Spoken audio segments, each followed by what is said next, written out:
What's up, everyone? Welcome in to CBS Sports HQ. Happy Halloween, by the way. I'm dressed up as a ballerina. I'm Jacqueline D'Agostino also. So this is literally my high school ballet costume, literally my point shoes, and that's all I got for you. So we're getting spooky here on CBS Sports HQ. And of course, all of our guests on the show today are going to be dressed up as well. They better be. They better not have left me hanging by myself as the only one dressed up. But what about the football teams in the NFL? Are they dressing up as a contender? Are they actually pretenders? What teams are actually scary good and could be a threat as we are just 100 days out from the Super Bowl 60? And for that, let's welcome in our very own Ryan Wilson, who is dressed up. I don't know what you are, Ryan. I thought maybe you were the Phillies Karen, maybe Mrs. Doubtfire. Am I correct in any of these predictions? What are you dressed up as for Halloween? Happy Halloween, Jacqueline. I love your costume. I would only love it more if you were last year's version and this year's version. Pete Prisco as a ballerina. As for me, I didn't know we'd be working together, but this works out perfectly. So producer Bodie made this happen. Take a step into the future with me, if you will, Jacqueline, and let's go see Ryan Wilson, age 6'7". What? Yeah, let's go. I had a feeling because Ryan has been on his 6'7" shtick like literally all week. I had a feeling it had something to do with this, but thank you so much for bringing that back in and using the ultimate dad joke. Ryan, we're going to go through your top 5 scariest teams in the NFL. Number 5, we're talking about a team here where the coach has been in the Coach of the Year conversation. The quarterback has the 3rd best odds for MVP, only behind Patrick Mahomes and Josh Allen. Of course, we're talking about the New England Patriots here coming in at number 5. Yeah, and it is crazy to think that the New England Patriots are in this conversation, given how sideways things have gone in recent years post-Tom Brady, with Bill Belichick before he left. Josh McDaniels returns to be the offensive coordinator. Mike Vrabel has turned this organization around in mere months. There was no 2 or 3 year conversation about when we're going to fix this thing. We are here, and it is happening. This is a 6-2 team. They had a stumble against the Steelers earlier in the season. That feels like a million miles ago. You talk about Drake May playing at a high level. The defense is playing really well, and they are invested in buying in to what Mike Vrabel is selling. And I am ecstatic with how good Drake May has been. He has, Jacqueline, been better than last year's first overall pick, Caleb Williams, and of course Jaden Daniels. He's outplayed all those quarterbacks in that draft class, and it shows on the field, and it's why they are incredibly scary in terms of the team to face now and once we get to January. Yeah, you mentioned the Patriots and their one slip up. Another team that we're going to get to now coming in at number 4 also had a slip up against the Cleveland Browns. We're talking about the Packers here coming in at number 4. Why are they your number 4 scariest team, Ryan? I think we continue to sleep on Jordan Love because he's not Aaron Rodgers and Brett Favre before him yet. But a lot of the things he does looks a lot like what those guys do when they were in their prime.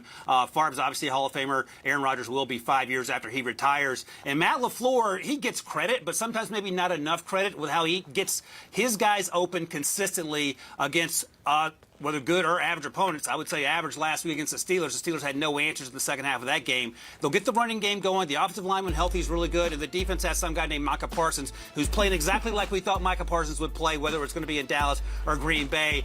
This team has, you talk about the loss to the Browns, which is hard to wrap your brain around, and the one tie, but they are playing some really good football right now, and it feels sustainable no matter the time of year weather-wise, mostly because of the way Jordan Love has played when he's healthy. Yeah, you mentioned a Pete Prisco ballerina version. I'm sorry I couldn't deliver that. But speaking of Pete Prisco, he said the other day on our program that he doesn't even think we've seen anywhere close to the best of Jordan Love or the best of the Packers, which is certainly kind of dangerous to think about, right? All right, let's go to number 3 here. And this is a team that has 3 very unique things from 3 different players. They have someone who is tied for the most passing touchdowns, check. The most scrimmage touchdowns, check. And then someone who is tied for the most receiving touchdowns, check, check, check. What team is this, Ryan, coming in at number 3? Well, I hope you're talking about the Detroit Lions, 'cause that's who I have on my list here. If not, let me know. But the thing about Detroit is this. The big concern, Jacqueline, about this team coming into the season was what? The offensive coordinator left to take the job in Chicago, and Ben Johnson. And Aaron Glenn, the defensive coordinator, left to take the Jets job. And we've seen this movie before in Philadelphia a few years ago when they lost Jonathan Gannon and Shane Steichen, and the team wasn't quite the same. They fixed it a couple years later once they got new coordinators in there.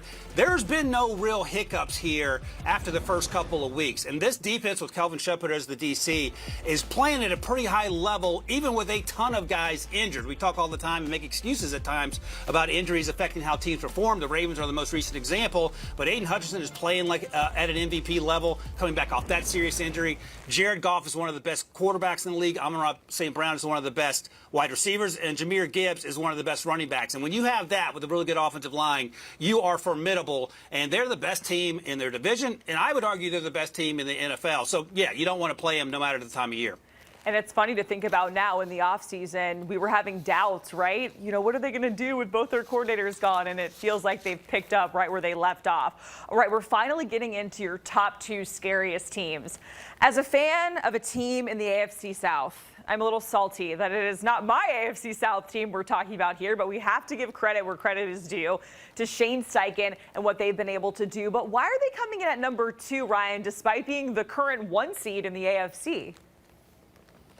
Yeah, the one concern is who is Daniel Jones going to be in late December, January, or February should it get there. Because the conversation we always have about this version of Daniel Jones is, hey, he looks a lot like last year's version of Sam Darnold, who went to the Vikings, balled out. They didn't bring him back, and in part they didn't bring him back because of his last 2 games looked like Sam Darnold's New York Jets version where he was seeing ghosts. If you get the good version of Daniel Jones, this is what it looks like. And it is insane to think about how good he's playing. But he has that running game with Jonathan Taylor, who's a legit MVP candidate. Offensive line is playing out of his mind. He has all those pass catchers.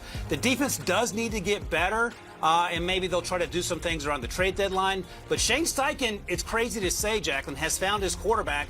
It's not Anthony Richardson. It's a guy who was a retread thrown in the trash heap in New York and found his way to Indianapolis. Is having crazy success. The only thing I'm worried about is January football, and does Daniel Jones turn into a Sam Darnold pumpkin?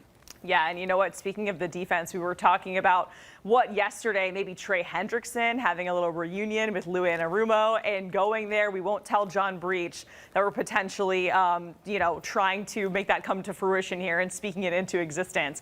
Finally, we have reached number 1. Ryan Wilson, who is the number 1 scariest team in the NFL right now? And this would have been silly to say in weeks 2 or even week 3 when this team was 1-2.